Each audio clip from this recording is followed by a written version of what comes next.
กาเลนะธัมมัสสวนังเอตัมมังคลมุตตมัง Video ini merupakan video ketiga atau terakhir untuk pembacaan buku Sariputta ke-1. Selanjutnya nanti kami akan lanjutkan dengan buku keduanya. Sariputta, riwayat hidup Sang Dhamma Senapati, dihimpun dan diterjemahkan dari naskah Pali oleh Yang Mulia Nyana Ponikatera dengan judul asli The Life of Sariputta. Alih bahasa Upa Sasanasena Senghansen. Editor Insinyur Agus Santoso. Diterbitkan oleh Insight Widyasena Production, Yogyakarta, cetakan pertama, Februari 2007. Baiklah, mari kita lanjutkan pembacaan buku Sariputta, riwayat hidup Sang Dhamma Senopati pertama. Sanak Saudara Sariputta. Seperti yang sudah kita ketahui, Yang Arya Sariputta terlahir dalam sebuah keluarga kasta Brahmana di desa Upatisa atau Nalaka, dekat kota Rajagaha. Ayahnya bernama Waganta dan ibunya bernama Sari. Dia memiliki 3 saudara laki-laki yang masing-masing bernama Cunda, Upasena, dan Rewata, serta 3 saudara perempuan yaitu Cala, Upacala, dan Sisupacala. Mereka berenam juga ditahbiskan secara Buddhis dan berhasil mencapai tingkat kesucian arahat. Cunda dikenal dengan nama Samanuddesa, yang artinya pemula dalam sangga, bahkan setelah menjadi seorang biku.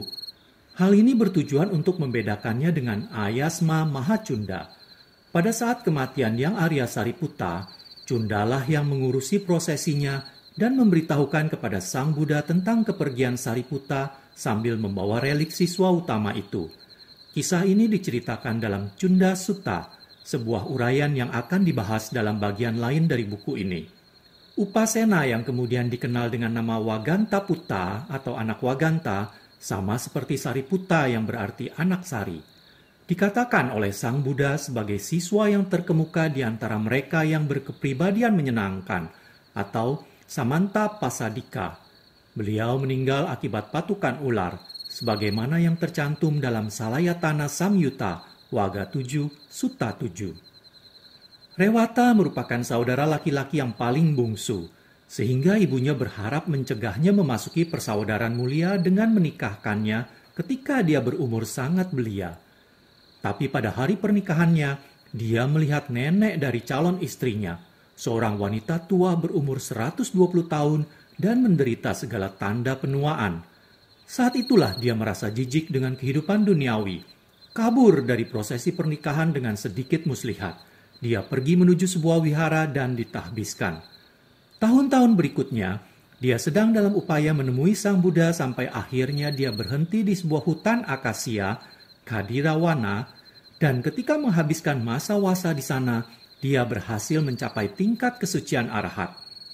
Semenjak itu, dia dikenal dengan nama Rewata Kadirawania atau Rewata dari hutan akasia. Sang Buddha menunjuknya sebagai siswa yang terkemuka di antara para penghuni hutan. Ketika saudara perempuannya, Cala, Upacala, dan Sisupacala, bertekad untuk mengikuti saudara lelaki mereka dan menjadi bikuni setelah menikah. Dari pernikahan mereka, masing-masing yang dinamakan seperti nama ibunya, Cala atau Cali, dan begitu pula yang lainnya. Ketiga anak mereka pun juga ditahbiskan dan diangkat murid oleh Rewata Kadirawania. Perilaku mereka yang baik dipuji oleh Yang Arya Sariputta, yang bertemu mereka ketika dia hendak mengunjungi adik laki-laki bungsunya yang kala itu sedang sakit. Hal ini tertulis dalam uraian tentang Theragata, verse 42. Cala, Upacala, dan Sisupacala diceritakan bahwa ketika menjadi bikuni, mereka didekati oleh Mara dan diajukan pertanyaan yang mencela dan menggoda. Tetapi mereka mampu memberikan jawaban yang sangat memuaskan. Hal ini tertulis dalam Theragata dan Bhikkhuni Samyutta. Berbeda dengan semua ini, Ibunda Sariputta merupakan seorang penganut Brahmanisme yang kukuh. Ia membenci ajaran Sang Buddha serta para pengikutnya. Ulasan dalam Dhammapada vers 400 diceritakan bahwa pada suatu hari ketika Yang Arya Sariputta sedang berada di desa kelahirannya, Nalaka, bersama dengan sejumlah besar rombongan biku, beliau berpindah patah dan datang mengunjungi rumah ibunya. Ibunya menyediakan tempat duduk dan makanan, Tapi sembari mengomel dengan ucapan-ucapan kasar. "Oh, kamu pemakan sisa-sisa orang lain," katanya. "Ketika kamu gagal mendapatkan sisa-sisa nasi basi, kamu pergi dari rumah ke rumah orang yang tidak kamu kenal, memohon sisa-sisa makanan dari para wanita. Dan untuk inilah kamu pergi meninggalkan kekayaan senilai 80 juta dan menjadi seorang biku. Kamu telah mengecewakanku. Nih, sekarang makanlah." Demikian pula ketika dia sedang menyediakan makanan kepada para biku lainnya, dia akan berkata, "Jadi kamu yang telah membuat anakku menjadi pembantumu? Makanlah sekarang." Demikian dia terus mencerca para biku. Tapi yang Arya Sariputa tidak mengucapkan sepatah kata pun. Beliau mengambil makanannya, memakannya dan dalam kesunyian kembali ke wihara. Sang Buddha mengetahui peristiwa ini dari Yang Arya Rahula yang memang sudah menjadi biku saat itu. Semua biku yang mendengar hal ini takjub atas kesabaran luar biasa yang dimiliki Yang Arya Sariputa, dan di antara perkumpulan para biku, Sang Buddha memuji tindakan Sariputa dengan mengucapkan syair berikut ini. "Dia yang terbebas dari amarah, yang melaksanakan kewajibannya dengan penuh keyakinan. Dia yang menjaga sila dan terbebas dari nafsu keinginan. Dia yang telah menjinakkan dirinya sendiri. Dia yang mengenakan tubuh terakhirnya ini. Orang seperti itulah yang aku sebut sebagai Brahmana sejati." Baru menjelang kematian Yang Arya Sariputa, beliau akhirnya berhasil mengajak ibunya menjadi pengikut Sang Buddha. Kisah ini akan diceritakan dalam bab berikutnya. Tapi peristiwa yang terjadi ini membawa kita pada sebuah penyimpulan tentang karakteristik yang paling mulia dari Yang Arya Sariputa, yaitu kerendahan hati, ketabahan, dan kesabarannya. Yang tanpa pertentangan, dikisahkan Sang Buddha sedang berdiam di kota tetangga Jetawana. Beberapa orang dalam rombongan sedang membicarakan tentang sifat-sifat mulia Yang Arya Sariputa. "Betapa besar kesabaran yang dimiliki Ayasma Agung kita," mereka berujar.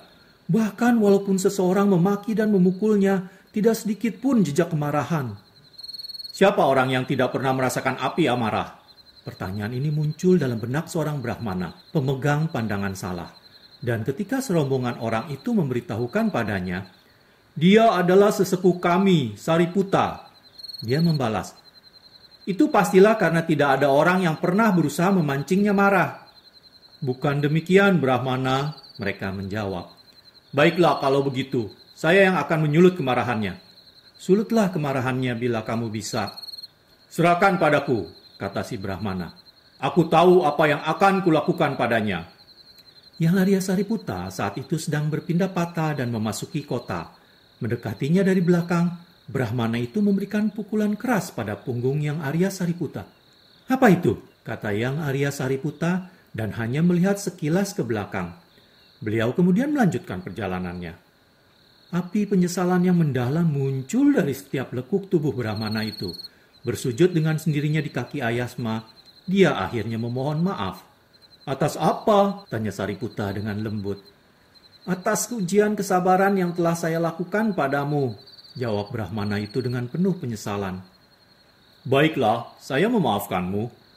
"Yang mulia," kata si Brahmana, "bila Anda sungguh-sungguh bersedia memaafkan kesalahanku, datanglah berpindah patah hanya di rumahku." Dia mengambil patah Ayasma Sariputa yang setuju untuk pergi bersamanya dan melayaninya dengan mendanakan makanan.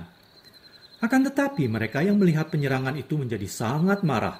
Mereka berkumpul di rumah si Brahmana bersenjatakan tongkat dan batu untuk membunuh Brahmana itu. Ketika Yang Arya Sariputa terlihat berjalan dengan Brahmana tersebut sambil membawa mangkuk Yang Arya Sariputa, mereka semua menangis. "Yang mulia, perintahkan Brahmana ini untuk memutar badannya." "Untuk apa, wahai perumah tangga?" tanya Sariputa. Mereka menjawab, "Laki-laki ini telah memukul Anda. Kami akan memberikan apa yang pantas didapatnya." "Namun apa maksudmu? Apa kamu atau saya yang dia pukul?" "Adalah Anda, Yang mulia." "Bila demikian, dia telah memukulku dan pula telah menerima maaf dariku. Sekarang pergilah." Kemudian Yang Arya Sariputa memohon pamit kepada Brahmana itu untuk pulang dan dengan tenang pulang menuju wihara. Peristiwa itu tertulis dalam uraian Dhammapada. Kepada para biku, Sang Buddha membabarkan syair Dhammapada 389 dan 390 berikut ini. Janganlah seseorang memukul Brahmana. Jangan pula Brahmana yang dipukul itu membalas pukulan tersebut. Malulah mereka yang memukul Brahmana. Lebih malu lagi adalah Brahmana yang membalas pukulan tersebut. Bagi seorang Brahmana, tidak balas membenci adalah kekayaan yang besar.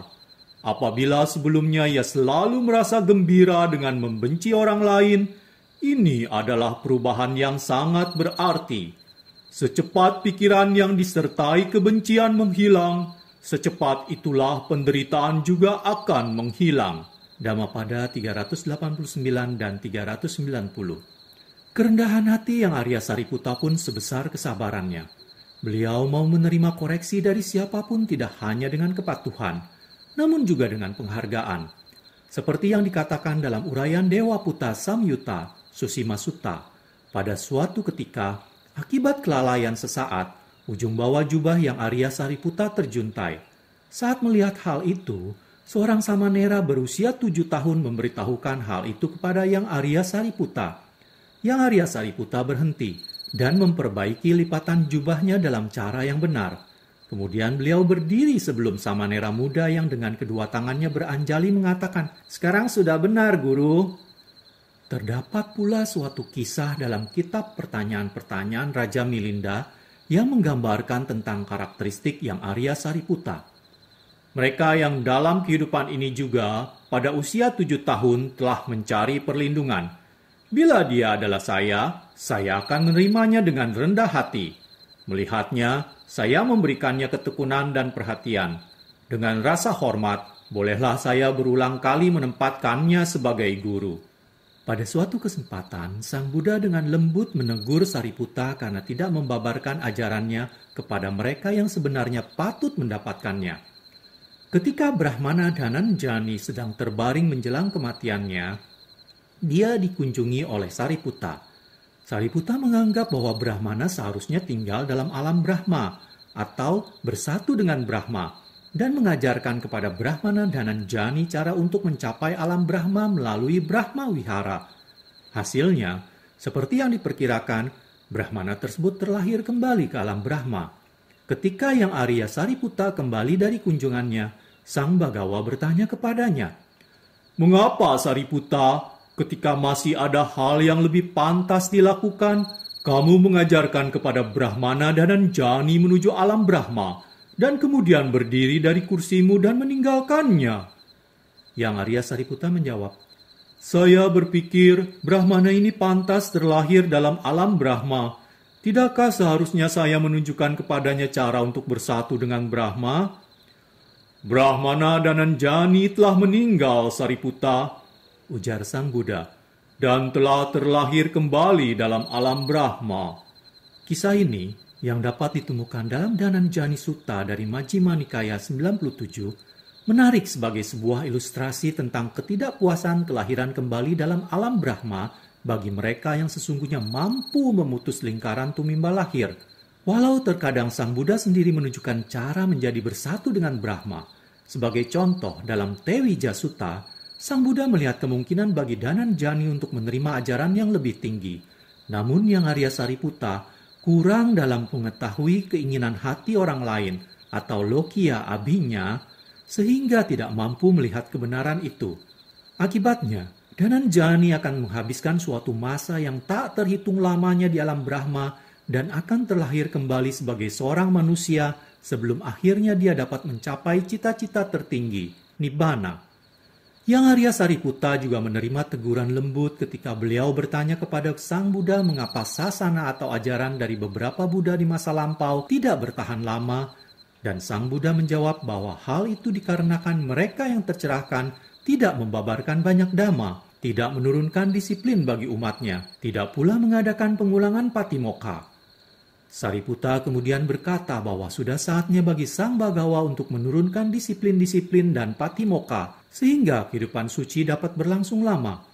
Sang Buddha berkata, "Biarlah Sariputta, Sang Tathagata sendiri akan mengetahui waktu yang tepat untuk itu. Sang Tathagata tidak akan menurunkan winaya maupun pengulangan patimokkha sebelum tanda-tanda ketidakjujuran telah muncul dalam sangga. Kekhawatiran murid terhadap keberlangsungan sasana selama mungkin merupakan karakteristik Sariputta. Demikian pula karakteristik yang sama dari Sang Buddha sehingga beliau tidak akan menerapkan winaya sampai memang sudah waktunya disiplin itu diperlukan.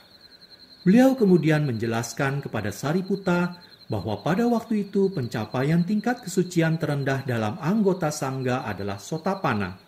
Mungkin kenyataan ini tidak disadari oleh Yang Arya Sariputta, dan oleh karena itu menetapkan peraturan-peraturan yang mengatur kehidupan para biku belum benar-benar diperlukan.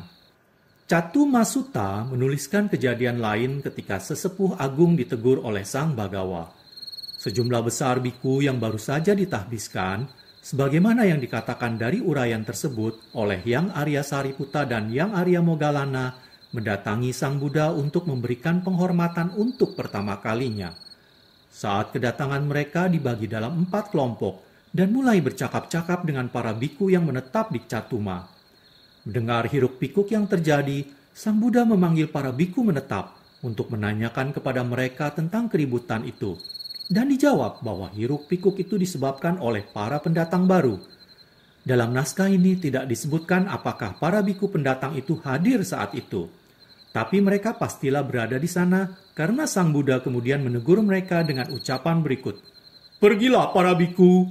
Aku menolakmu, kamu tidak seharusnya bersamaku. Biku-biku yang baru saja ditahbiskan pergi, tapi beberapa biku yang tersadarkan diperbolehkan untuk menetap. Sang Buddha kemudian berkata kepada Yang Arya Sariputta, bagaimana menurutmu Sariputta ketika aku menolak kelompok biku-biku itu? Yang Arya Sariputta menjawab, saya berpikir Yang terberkahi mengharapkan untuk tetap berada dalam ketenang-seimbangan dan tetap dalam keadaan kebahagiaan di sini dan saat ini. Jadi kami juga akan tetap berada dalam ketenang-seimbangan dan tetap dalam keadaan kebahagiaan di sini dan saat ini. Hati-hati Sariputta, jangan biarkan pikiran semacam itu muncul kembali dalam dirimu. Sang Buddha berkata, kemudian bertanya kepada Mahamoggallana pertanyaan yang sama. Ketika Yang terberkahi menolak para biku tersebut, jawab Mahamoggallana, saya berpikir, Yang terberkahi mengharapkan untuk tetap berada dalam ketenang-seimbangan dan tetap dalam keadaan kebahagiaan di sini dan saat ini. Sedangkan saya dan Yang Arya Sariputta sekarang harus mengurus komunitas para biku. Ucapan yang baik, Moggallana, ucapan yang baik, kata sang guru. Entah aku sendiri atau Sariputta atau Moggallana yang harus mengurus komunitas para biku. Sutta ini sendiri sebenarnya kurang akan detail-detail yang tentunya akan membuat kisah ini lebih mudah dimengerti semua maksudnya. Tapi adalah mungkin mengingat para biku yang ditolak merupakan murid-murid dari Sariputta dan Mahamoggallana. Sang Buddha menunjukkan ketidakpuasannya terhadap mereka dan mengindikasikannya dengan keinginannya untuk menyendiri dan bahwa mereka telah bertindak salah. Suatu ketika Sang Buddha menetap di Jetavana. Yang Arya Sariputta menjadi korban sebuah tuduhan keliru. Dikisahkan bahwa di penghujung musim hujan, sesepuh memohon pamit kepada Sang Bagawa dan pergi bersama rombongan bikunya dalam sebuah perjalanan. Sejumlah besar para biku juga memohon pamit kepada Sariputta dan ketika melepaskan mereka, beliau mengetahui orang dan nama keluarga mereka.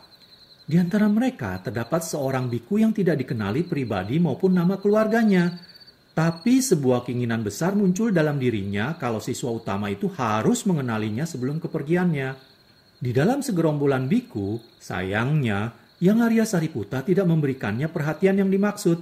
Dan biku itu kemudian bersedih hati.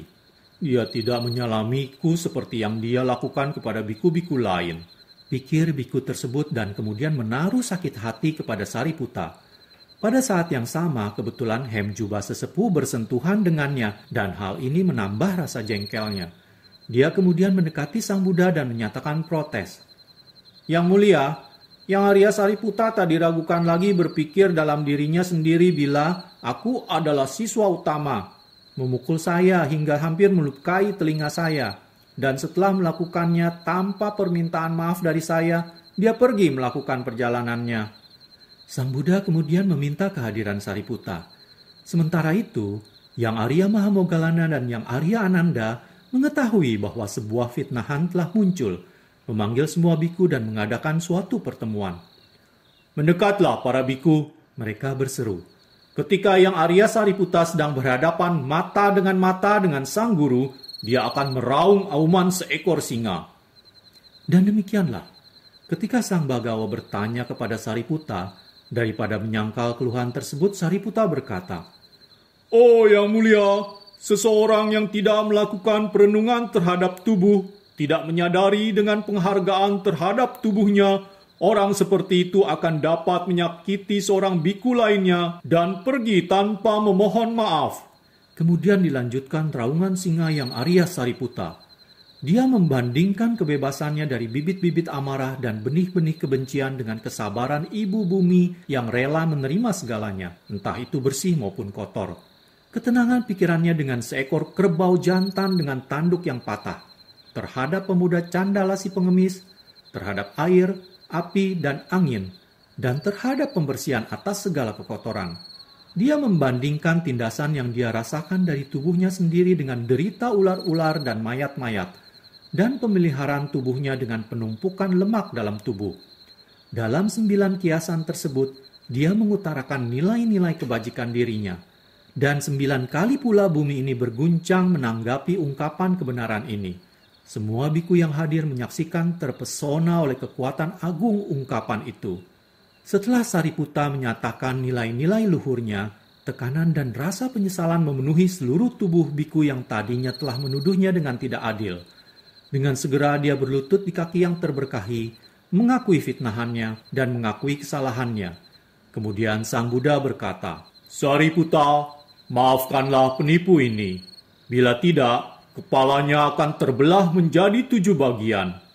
Jawab Sariputta adalah, "Yang Mulia, saya dengan tulus hati memaafkan biku ini." Dan dengan tangan bersikap anjali, dia menambahkan, "Semoga biku ini juga memaafkan saya bila saya dengan cara apapun telah menyakiti dirinya." Dengan cara beginilah mereka berdamai. Biku-biku lainnya kagum dan berkata, "Lihatlah saudara-saudaraku, kebaikan tak terhingga dari sang sesepuh. Dia tidak memberi kesempatan api kemarahan maupun kebencian muncul menghadapi kebohongan ini, biku pemfitnah ini. Bahkan dia memohon maaf sebelum dia menyatukan tangannya dalam sikap penghormatan dan memohon maafnya." Komentar Sang Buddha adalah, "Para biku, adalah tidak mungkin bila mana Sariputta dan dari orang sepertinya terbit api kemarahan ataupun kebencian. Pikiran Sariputta seperti bumi pertiwi ini, kokoh bagai benteng kota, bagai sebuah danau dengan air yang tenang, tanpa pertentangan bagaikan bumi, kokoh bagaikan benteng kota. Dengan pikiran seperti air danau yang jernih, merekalah orang-orang yang berkelakuan baik. Baginya tidak ada lagi tumimbal lahir." Peristiwa lain yang serupa dengan ini terjadi pada masa awal Sangga.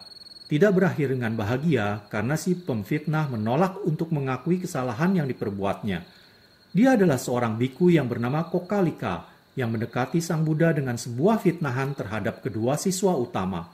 "Sariputta dan Moggallana mempunyai niat buruk, oh Yang Mulia," katanya. "Mereka dalam genggaman ambisi setan." Sang Bagawa membalas, "Jangan berkata demikian, Kokalika. Jangan berkata demikian. Milikilah rasa persahabatan dan kepercayaan terhadap Sariputta dan Moggallana. Mereka berkelakuan baik dan terpuji." Tapi Kokalika yang tersesat tidak menghiraukan nasihat Sang Buddha. Dia tetap memegang teguh fitnahannya dan segera sesudahnya seluruh tubuhnya tertutupi oleh bisul yang terus timbul sampai akhirnya dia meninggal akibat penyakitnya itu. Peristiwa ini dikenal dengan luas. Kejadian ini tertulis dalam kitab-kitab berikut dalam Sutta Pitaka, Brahma Samyutta nomor 10, Sutta Nipata Mahawaga nomor 10, Anguttara Nikaya 5 Romawi 170, dan Takariya Jataka nomor 481. Sebuah perbandingan dari kedua kejadian ini mengungkapkan betapa pentingnya rasa penyesalan. Baik Yang Arya Sariputta maupun Mahamoggallana tidak menghendaki biku Kokalika menjadi sakit akibat kebenciannya, dan permintaan maafnya yang telah dia tawarkan kepada mereka tidak akan membuat perbedaan terhadap sikap kedua siswa utama. Sakit yang diderita oleh Biku Kokalika sepenuhnya adalah akibat dari perbuatannya sendiri. Catatan kaki. 1. Arahat. Orang suci yang terbebaskan dari semua kemelekatan dan kekotoran batin. 2. Keterangan mengenai desa Upatissa. Menurut Cunda Sutta atau Satipatthana Samyutta dan uraiannya, nama tempat kelahiran Sariputta adalah Nalaka atau Nalagana yang mungkin merupakan nama lain dari desa Upatissa. Ayah Sariputta adalah seorang Brahmana bernama Waganta. Komentari Tu Dhammapada verse 75. 3. Ayasma adalah sebutan kehormatan untuk biku senior atau di antara mereka yang hampir setingkat. 4. Pindapata menerima persembahan makanan dari rumah ke rumah. Hal ini merupakan kebiasaan yang dilakukan oleh Sang Buddha sendiri dan masih dipertahankan hingga saat ini. 5. Mengenai syair yang diucapkan Ayasma Asaji. Ye dhamma hetu pabawa, tesang hetum tatagato aha, tesanca yo nirodo ewang wadi mahasamano ti. Gata ini kemudian menjadi salah satu syair yang paling terkenal dan tersebar luas.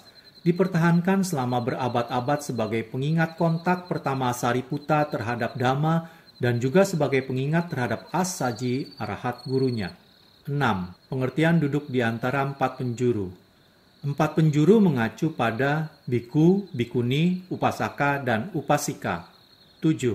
Carita wasena.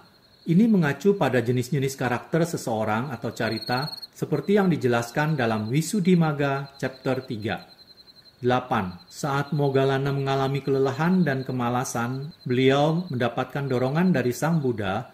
Hal ini mengacu pada sebuah khotbah dalam Anguttara Nikaya 7 nomor 58 dalam kurung Paliteks Society 4 Romawi 85. 9. Wejangan Dhamma tentang pemahaman perasaan kepada kemenakan yang Arya Sariputta ada di Dighanakha Sutta, Majjhima Nikaya nomor 74. 10. Pati Sambidanyana yang dicapai yang Arya Sariputta. Kebenaran dari pencapaiannya mengenai pengetahuan analitis yang disebutkan oleh Sariputta sendiri dalam Anguttara Nikaya 4 nomor 172. 11. Yang Arya Sariputta menunjukkan caranya mencapai kearahatan dalam syair 995-96 Theragata. 12. Pancawagya Bhikkhu. 5 pertapa yang mendengarkan khotbah pertama Sang Buddha dan menjadi 5 biku pertama, terdiri dari Kondanya, Wapa, Mahanama, Asaji, dan Bhaddiya. Kesemuanya adalah arahat. 13. Nawasutta dalam Sutta Nipata verses 316 FF disebut juga Dhamma Sutta. 14. Kisah tentang seekor gajah yang tahu rasa terima kasih adalah Jataka nomor 156. 15. Kisah menarik tentang pujian yang Arya Sariputta terhadap pencapaian Dewa Datta ada di Culawaga Sangga Bedaka Kandaka Sangga Bedaka Kata. 16. Pengikut Dewa Datta masuk arus dan kembali kepada Sang Buddha juga berada di Culawaga Sangga Bedaka Kandaka Sangga Bedaka Kata. 17. Pengucilan biku yang tidak menjalankan winaya di Culawaga Kamakandaka Pabajaniya Kama Parajika Pali Sangga Dinesa Kanda Kula Dusaka Sikapada. 18. Jawaban Ananda ketika ditanya soal yang Arya Sariputta ada di Dewa Puttasami Susima Sutta. 19. Pada saat yang Arya Sariputta memberikan nasihat kepada Anuruddha, kesombongan atau mana dan kegelisahan atau udaca merupakan 2 dari 3 belenggu samyojana yang dihancurkan hanya pada tingkat kesucian arahat. 20. Catatan kaki pada saat jawaban yang Arya Sariputta terhadap pertanyaannya sendiri tentang biku yang pantas di hutan Gosinga bukanlah subjek dari perilaku pikiran. 21. Kehidupan suci atau Brahmacharya ada di Magga Samyutta nomor 2. 22. Devadatta Sutta, Khanda Samyutta nomor 2. 23. Menghormat yang lebih senior, Titita Jataka nomor 37. 24. Aturan pondokan harus disediakan sesuai dengan senioritas, Vinaya, Culawaga, Senasana, Kandaka. 25. Kanda merupakan kelompok kehidupan yang terdiri dari rupa, jasmani, wedana, perasaan, sanya, pencerapan, sangkara, pikiran, dan winyana, kesadaran. 26. Cerita Santigutta melaksanakan petunjuk yang Arya Sariputta, insight, dan dapat calabinya sebagai arahat, terdapat di Theragata, verse 81 dan uraiannya. 27. Wejangan Dhamma yang Arya Sariputta kepada Anatta Pindika di Majjhima Nikaya 143. 28. Ayasma Lakuntika Bhadia atau si kerdil berhasil mencapai tingkat kesucian arahat ada di Udana 7 Romawi 1. 29. Satu kubit kira-kira 45-56 cm. 30. Mengenai peri lumpur. Pam supisa cakam, setan kecil atau jin yang menghantui rawa-rawa dan tempat buangan atau kotoran. 31. Sariputta Samyutta ada di Samyutta Nikaya volume 3 Kanda Waga. 32. Bahawa Niroda di Anguttara Nikaya kelompok 10 nomor 7. 33. Mengenai pikiran yang menimbulkan pembawaan cemerlang dari Yang Arya Sariputta, Sang Buddha yang walau mampu mengetahui jawaban atas pertanyaannya, menanyakan pertanyaan-pertanyaan untuk memberikan arahan dan pencerahan kepada murid-muridnya atau kepada orang lain. 34. Samaditthi Sutta, baca Right Understanding Discourse and Commentary, diterjemahkan oleh Somatera, Lake House Bookshop, Colombo. 35. Samaccitta Sutta, Anguttara Nikaya, Pali Text Society, volume 1, 63, kelompok 2, nomor 4 Romawi, 5. 36. Mengenai perasaan yang Arya Sariputta harus dipandang sebagai hal yang sangat masuk akal dan diuraian Theragata oleh Badantacarya Dhammapala. 37. Tentang Nidesa, baca Buddhist Education in Pali and Sanskrit Schools oleh A.J. Thomas. 38. Mengenai pencapaian yang Arya Sariputta dalam Patisambhida 2 minggu setelah pentahbisannya, Anguttara Nikaya 2 Romawi 160. 39. Mengenai kesadaran pernafasan terdapat dalam Mindfulness of Breathing oleh Nyana Molithera Kandi, Buddhist Publication Society 1964. 40. Anupada Sutta, Majjhima Nikaya nomor 111. 41. Khotbah yang Arya Sariputta mengenai ketidaksalahan, Majjhima Nikaya nomor 5. 42. Hal teguran Samanera 7 tahun pada Yang Arya Sariputta soal jubah, terdapat sebuah versi yang sedikit berbeda ditemukan dalam uraian Theragata. 43. Mengenai Sang Buddha tidak menurunkan winaya atau mengulang patimokkha sebelum tanda-tanda ketidakjujuran muncul dalam sangga, para jika Pali bagian pendahuluan. 44. Catumasutta di Majjhima Nikaya nomor 67. 45. Khotbah Auman Singha atau Sihanada merupakan sebuah ungkapan mendalam yang dikumandangkan berdasarkan kebenaran. 46. Komentar Sang Buddha atas Yang Arya Sariputta tak ada api kemarahan dan kebencian, Dhammapada verse 95. Kalena dhammat savanang etamang kalamuttamang